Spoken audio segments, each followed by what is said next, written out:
BRS హయాంలో మా 9.5 ఏళ్ల పాలన, అందులో 2 ఏళ్లు వరుస కరోనా వచ్చింది. కొత్త రాష్ట్రం, 2 ఏళ్ల కరోనా వచ్చిన 9.5 ఏళ్లలో బీఆర్ఎస్ పార్టీ 48 లక్షల ఎకరాలకు ఆయకట్టు ఇచ్చింది. 48 lakh acres. 17 లక్షల ఎకరాలు కొత్త ఆయకట్టు, 31 లక్షల ఎకరాలు స్థిరీకరణ చేసినాం. 48 లక్షల ఎకరాలకు మేము నీళ్ళు ఇచ్చినాం 9.5 ఏళ్లలో. మరి మీరు 2.5 ఏళ్లలో 4 లక్షల కన్నా ఇచ్చిండ్రా? అసలు ఏమన్నా పని జరిగిందా ఈ 2.5 సంవత్సరాల్లో? ఏ ప్రాజెక్టు పూర్తి చేసిండ్రో? Check dam కట్టిండ్రా? ఓ చెరువు తవ్విండ్రా? ఓ ప్రాజెక్టు పూర్తి చేసిండ్రా? ఏమన్నా కొత్త ఆయకట్టు ఇచ్చిండ్రా? మీరు వచ్చిన తర్వాత 2 పంటలకు రైతు బంధు ఎగ్గొట్టిండ్రు. 24 గంటల కరెంటు పోయి 12 గంటల కరెంటుకు వచ్చింది. ఎప్పుడు ఆటో డ్రైవర్ చెప్తే ఇంటికాడ యూరియా పడుతుండే, యూరియా బస్తాల కరువు వచ్చింది, చెప్పులు లైన్లో పెట్టే కాలం వచ్చింది. కరెంటు బాయే, రైతు బంధు బాయే, పంటల బీమా బాయే, ఉన్న ప్రాజెక్టు దేవాదు లాంటి ప్రాజెక్టులు కూడా నడపక పంటలు ఎండబెట్టే పరిస్థితి వచ్చింది. ఏంది మీరు రైతుల పట్ల మీ చిన్న చూపేంది? మేము 48 లక్షల ఎకరాలకు నీళ్లు ఇచ్చినాం కదా, మరి మీరేం చేస్తున్నారు? ఈ 2.5 సంవత్సరాల్లో మీరు అసెంబ్లీలో పెద్ద పెద్ద డైలాగులు కొట్టిండు ఉత్తమ్ కుమార్ రెడ్డి. ఈ సంవత్సరం 7 లక్షల ఎకరాలకు నీళ్లు ఇస్తా అన్నాడు. మొన్నటి సంవత్సరం 6 లక్షల ఎకరాలకు అన్నాడు. మరి 7.5 13 లక్షల ఎకరాలకు రావాలి. వచ్చిందా? 13లకి 10 పైసలు అంటే 1,30,000 అని వచ్చిందా? పోనీ 10 పైసలు అసెంబ్లీలో చెప్పిన దాంట్లో 10 పైసలైనా ఆయకట్టు ఇచ్చిండ్రా? Totally failure government. ఇవాళ ఇరిగేషన్ డిపార్ట్మెంట్ విషయంలో ఈ ప్రభుత్వం పూర్తిగా వైఫల్యం చెందింది. కొత్త ఆయకట్టు రాలేదు, కొత్త ప్రాజెక్టు కట్టలేదు, కొత్తగా చెక్ డ్యామ్ కట్టలేదు, కొత్తగా చెరువు కట్టలేదు. కానీ ఉన్న మోటార్లను నడపడంలో, ఉన్న ప్రాజెక్టుల నిర్వహణలో కూడా ఈ ప్రభుత్వం వైఫల్యం చెందింది. దానికి సాక్ష్యం ఇప్పుడు మీరే సాక్ష్యం. దేవన్నపేటలో 3కు 3 మోటార్లు బంద్ అయి ఉన్నాయి. అదేవిధంగా భీమ్ గన్పూర్లో 10 మోటార్లకు 5 నడుస్తున్నాయి. అక్కడ మోటార్లు బంద్, ఇక్కడ మోటార్లు బంద్. ఏదో కట్ నీళ్లు పెట్టిన పొయ్యిలు ఉన్న దేవాలయ ప్రాజెక్టు నడపడంలో, రైతాంగానికి నీళ్లు ఇవ్వడంలో కాంగ్రెస్ పార్టీ పూర్తిగా వైఫల్యం చెందింది, రైతులకు అన్యాయం చేస్తా ఉందని చెప్పి మేము ఈ సందర్భంగా చెప్పదలుచుకున్నాం. ముఖ్యంగా ఇటు ఉన్న ప్రాజెక్టు ఇట్లా చేస్తుండ్రు. తెలంగాణ హక్కులు కాపాడడంలో కూడా ఫెయిల్. ఇలా గోదావరి మీద గోదావరి బంకచెర్ల కట్టం, గోదావరి నల్లమల్ల సాగర్ కట్టం అని చంద్రబాబు నాయుడు నీళ్లు తీసుకుపోయే ప్రయత్నం చేస్తే రేవంత్ రెడ్డి ఆయన గురుదక్షిణ చెల్లిస్తున్నాడు. నాకు అర్థం కాదు. ఇప్పుడు అర్థమవుతుంది ఏంటంటే దేవాలయాలకు నీళ్లు లేపబోయా అంటే లేపకుండా కిందికి నీళ్లు వదులుతుండ్రు. మేడిగడ్డ దగ్గర బ్యారేజ్ రిపేర్ చేయమంటే చెయ్యడు. బ్యారేజ్ లేకుండా కూడా మేడిగడ్డ మోటార్లు ఆన్ చేయొచ్చు అంటే అక్కడ మోటార్లు ఆన్ చేయడు. అంటే నీ ఉద్దేశం ఏంది? మేడిగడ్డ దగ్గర నీళ్ళు ఎత్తద్దు, దేవాదుల దగ్గర నీళ్ళు ఎత్తద్దు, సీతమ్మ సాగర్ పూర్తి కావద్దు, నీళ్ళన్నీ కిందికి ఆంధ్రకు పోవాలనా?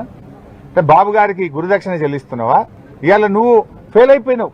గోదావరి నల్లమల్ల సాగర్ ప్రాజెక్టు ఆపడంలో, గోదావరి నదిలో తెలంగాణ హక్కులు కాపాడడంలో రేవంత్ రెడ్డి ప్రభుత్వం అట్టర్ ఫ్లాప్ అయిపోయింది.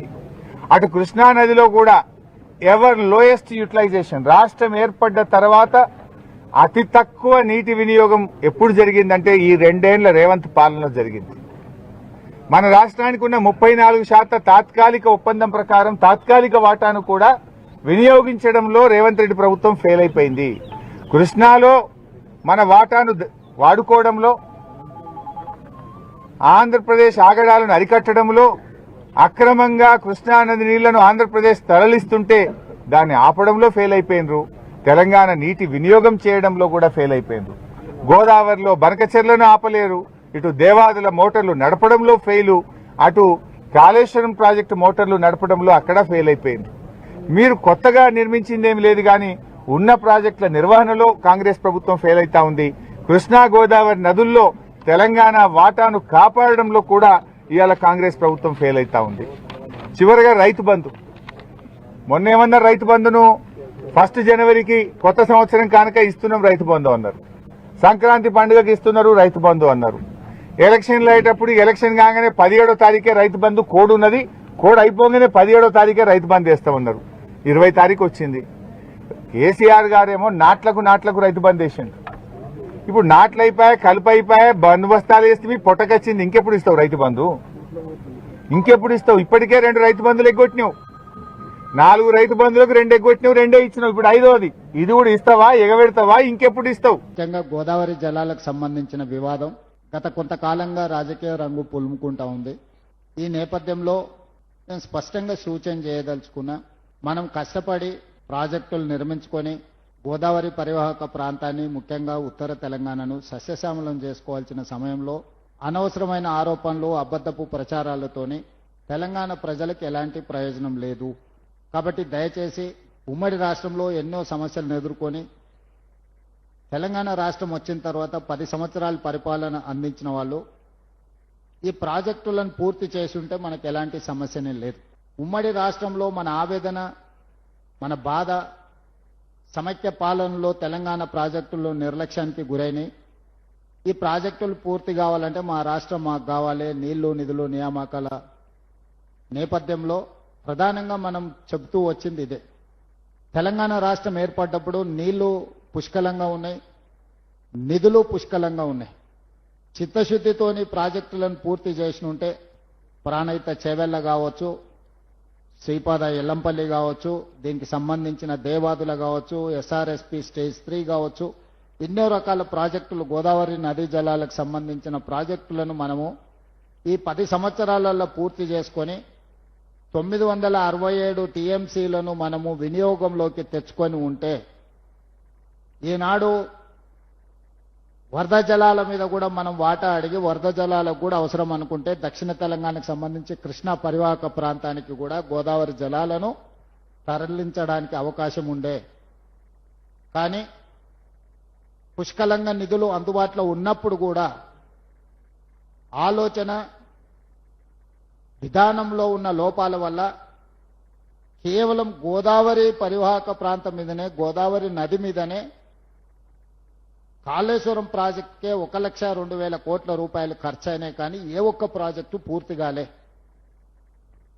ఈ పరివాహక ప్రాంతంలో ఉన్న ఏ ప్రాజెక్టు మీద ఇప్పుడు ఈరోజు మనం దేవాదులకు సంబంధించిన ఆనాడు 2001లో చంద్రబాబు నాయుడు గారు మొదలుపెట్టిందంటే వేదిక మీద పెద్దలు కడియం శ్రీహరి గారు ఉన్నారు.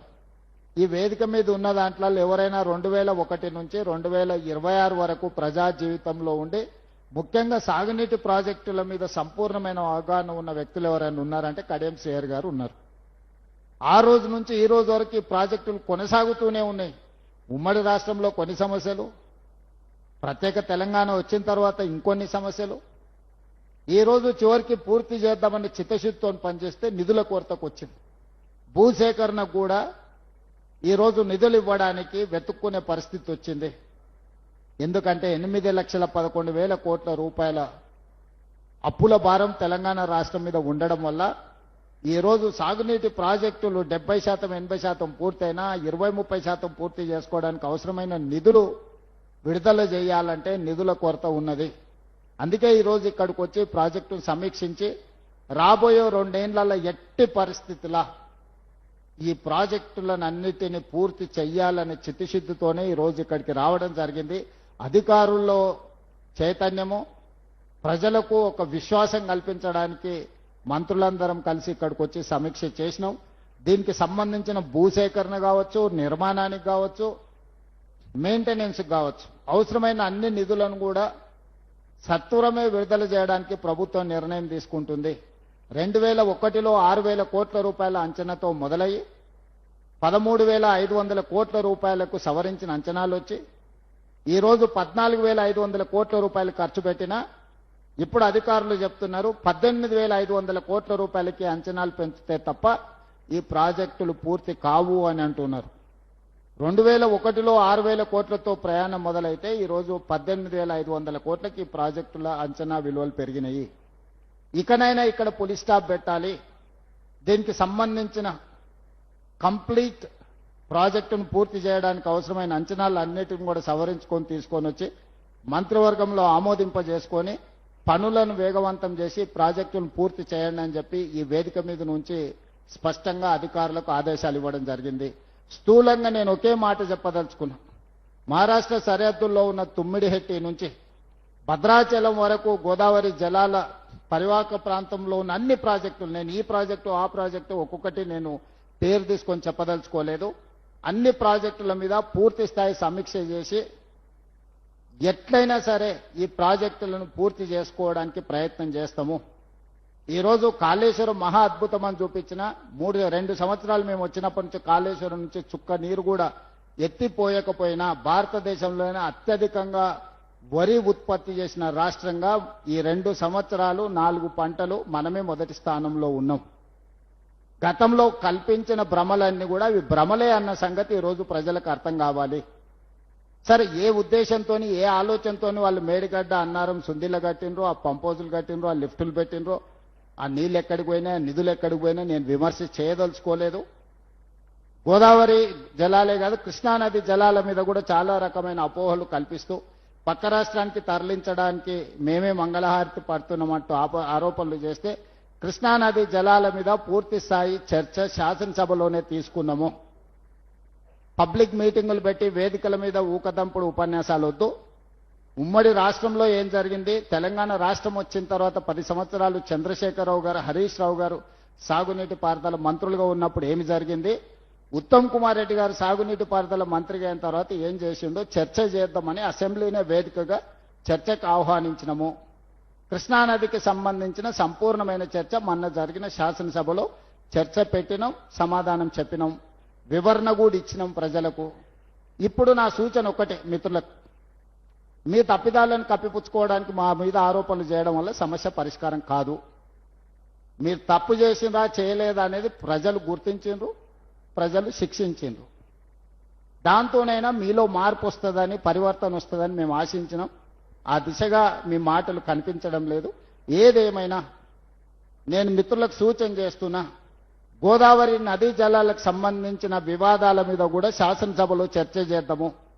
ముఖాముఖి కూర్చొని మీ అనుభవం 5 సంవత్సరాలు హరీష్ రావు గారు, 5 సంవత్సరాలు చంద్రశేఖరరావు గారు సాగునీటి పారుదల శాఖ మంత్రులుగా పనిచేశారు. 10 సంవత్సరాలు వాళ్ళిద్దరే ఈ శాఖను నిర్వహించారు. ఉత్తమ్ కుమార్ రెడ్డి గారు 2 సంవత్సరాలే అయింది నిర్వహించి. 10 సంవత్సరాల మీ అనుభవంతో మీరు సాధించిన విజయాలేంది, మీరు మాకు అప్పజెప్పిన వారసత్వం ఏంది, మాకు అప్పజెప్పిన వారసత్వంలో మేము పాల్పడిన తప్పిదాలేంటివి, మీరు విషయాన్ని విఫలీకరించి సభలో చెప్పండి. ఒకవేళ మేము ఏదైనా సవరించుకునేది ఉంటే సవరించుకోవడానికి మాకు ఎలాంటి అభ్యంతరం లేదు. మేము మేధావులం కాదు, 80,000 పుస్తకాలు చదవలేదు, లేకపోతే మేము ప్రపంచ జ్ఞానులం అని కూడా మేము చెప్పడం లేదు. మేము మనుషులము, మేము చదివి తెలుసుకుంటాం, మేము అడిగి తెలుసుకుంటాం, మేము సూచన చేస్తే తీసుకుంటాం. మేము పరిపూర్ణమైన జ్ఞానం ఉన్నాం, మేము జ్ఞానవంతులమని నేను కానీ మా మంత్రి గారు కానీ చెప్పడం లేదు.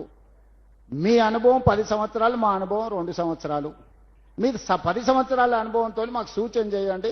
2 సంవత్సరాల అనుభవంతో మేము ఆ సూచనలు తీసుకొని ప్రాజెక్టులను పూర్తి చేస్తాము. మూడోది, పక్క రాష్ట్రానికి నీళ్లు తరలించుకెళ్లడానికి ఈ ప్రభుత్వమే సహకరిస్తుందన్నట్టుగా ఆరోపణలు చేస్తుంది. నేను మీడియా మిత్రులను ఇక్కడ ఉన్న వాళ్ళని అడుగుతున్నా, ఎవరైనా ప్రజా జీవితంలో ఉండి తెలంగాణ ప్రజల ఓట్లతోని ఎన్నికైనా ఎవరైనా అయి ఉండొచ్చు. ఆంధ్రప్రదేశ్ నుంచి వలస వచ్చి ఇక్కడ సెటిల్ అయిన వ్యక్తి కూడా ఇక్కడ ఎన్నికల్లో పోటీ చేసి ఇక్కడ ప్రజాప్రతినిధిగా ఉంటే ఆంధ్రప్రదేశ్కి ఎవరైనా సహకరిస్తారా? ఈ ఆరోపణ అతికెట్టన్న ఉండాలి కదా.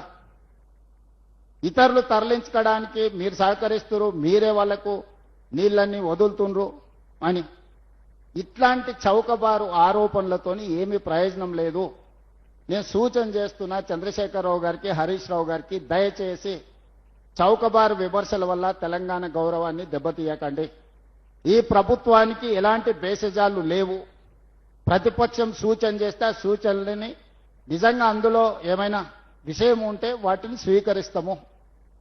మేము చేస్తున్న పనులలో ఇంకా కొంచెం మెరుగ్గా చేయడానికి మీరేం సలహా చెప్తారో చెప్పండి.